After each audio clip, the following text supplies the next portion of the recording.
Hey guys, good morning. So today's project is starting a hedge behind our greenhouse. This isn't going to be a super spectacular before and after project just because our greenhouse is still in process of being built. It's kind of midway done. So you can see we've got landscape fabric down. We have our top dress coming in the next day or two. So I thought it'd be a great idea to get these in the ground. So I'm planting North Pole Arborvitaes. Arborvitae is the way we pronounce the name in my area. Arborvitae is another way I've heard it, which is probably proper, but I'm going with what I know here.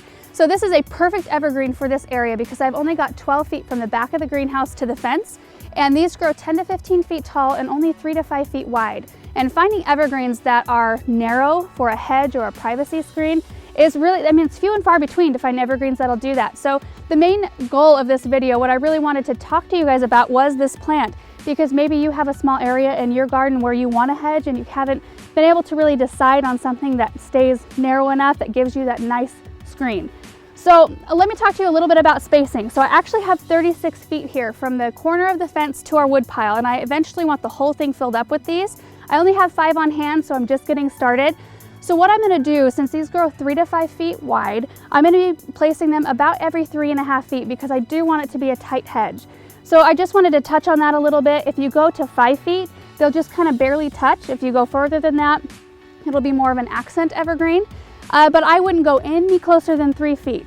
Usually on annuals and perennials, you can fudge the spacing a little bit more, but anything that gets big, trees, shrubs, evergreens like that, you want to make sure that you're spacing them properly so they stay healthy. So I'm going to go ahead and get these all planted, and I'll share a little bit about the process, about how I do that as I go, and then I kind of wanted to share a few more cool things about this evergreen.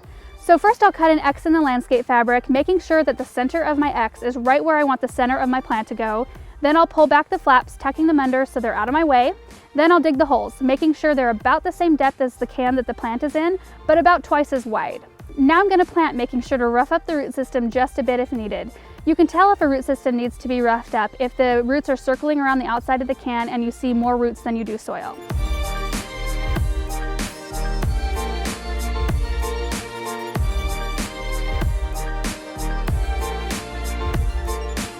When I'm done planting, I like to water them in really well before I replace landscape fabric to make sure as the soil settles that there are no low spots. If there are low spots, I'll go ahead and add in a little bit more soil.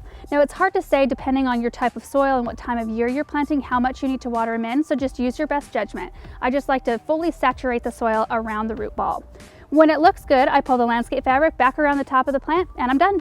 So there are a few other cool things I wanted to mention about the North Pole variety of Arborvitae, and that is that they are native to North America, hardy to zone 3, which is amazing because I live in a zone 5 climate, meaning I have to plant things outside that can withstand winter temperatures down to negative 20 degrees. So these ones will withstand even colder temperatures than that, which is awesome. They also resist winter burn, which that is great, especially for where I planted these because these are fairly exposed out here. So I need something that can stand that wintertime temperature, the glare off the snow, the wind, that kind of thing. These will do really, really well back here. The other thing that I especially like about these is that they're great for cutting for holiday projects. So I probably won't cut on these for a couple years because I do want them to grow and fill in, but as they get a little bit of size on them, I'll probably sneak around to the backside and start cutting off branches and use them in garlands and wreaths. And in fact, I did some projects with some of these incorporated last year and they looked amazing. They've got a really nice soft texture and a really nice fragrance. So they're great for that. And that's something I always think about when I'm out planting new things in the garden. Like, is this a multitasking plant? Can I use this for something other than just how it looks out in the garden? Like, can I use it in holiday projects? Or does it attract pollinators or whatever else, it might be? I love that I can use it for an evergreen hedge that's beautiful, plus I can use it for holiday projects later. One other thing I did want to mention about Arborvitae is that they are not deer resistant. I've been asked that a lot lately. These ones, if you have problem with deer, is probably not the best variety to plant. I'd probably go with something in the juniper family. If you've got deer, I don't have that problem, thankfully. I mean, they're beautiful animals, but I would probably go crazy if they were eating all of my plants. So probably don't do these if you have a problem with deer. So that's it, you guys. I hope you enjoyed seeing these go in. Of course, it's not done yet. We still have top dress to put on top of the soil, and it'll look a lot better when that's done, and you will see these probably a lot in future videos. So thank you guys so much for watching, and we'll see you in the next video. Bye.